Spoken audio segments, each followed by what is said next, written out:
Hello, ನಾನು ಇವತ್ತು friend ಮನೆಗೆ ಬಂದಿದ್ದೆ. ಸೊ ಪಾಲಕ್ ಪಲಾವ್ ಮಾಡೋಣ ಅನ್ನಿಸ್ತು. ವಾರಕ್ಕೆ ಒಮ್ಮೆ ಆದರೂ ಪಾಲಕ್ ಸೊಪ್ಪು ಯೂಸ್ ಮಾಡಿದರೆ ಇಮ್ಯುನಿಟಿ ಪವರ್ ಹೆಚ್ಚಾಗುತ್ತೆ.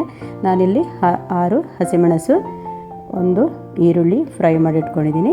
ಮತ್ತು ಶುಂಠಿ, ಸ್ವಲ್ಪ ಹಸಿ ಕೊಬ್ಬರಿ, ಬೆಳ್ಳುಳ್ಳಿ, ಚಕ್ಕೆ, ಲವಂಗ, ಏಲಕ್ಕಿ, ಮರಾಠಿ ಮೊಗ್ಗು ಹಾಕಿ ಬೇಯಿಸಿದ ಪಾಲಕ್ ಸೊಪ್ಪನ್ನು ಹಾಕಿ ಚೆನ್ನಾಗಿ ಗ್ರೈಂಡ್ ಮಾಡಿಕೊಳ್ಳಿ.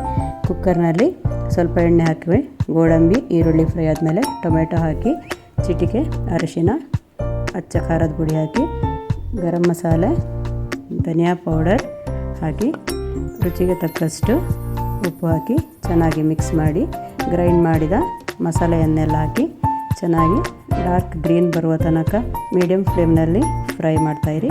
ನಾನಿಲ್ಲಿ 3 ಗ್ಲಾಸ್ ಅಕ್ಕಿ ತೊಗೊಂಡಿದ್ದೀನಿ.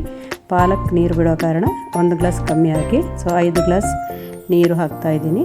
ಇದನ್ನು ಸ್ವಲ್ಪ ಕುದಿ ಬಂದ ಮೇಲೆ ಲಿಡ್ ಕ್ಲೋಸ್ ಮಾಡಿ 2 ವಿಸಿಲ್ ಬರಿಸಿ ಆಫ್ ಮಾಡಿ. ಇವಾಗ ಪಾಲಕ್ ಪಲಾವ್ ರೆಡಿ. ನೀವು ಟ್ರೈ ಮಾಡಿ ಹೇಗಿದೆ ಅಂತ ಕಮೆಂಟ್ ಮಾಡಿ.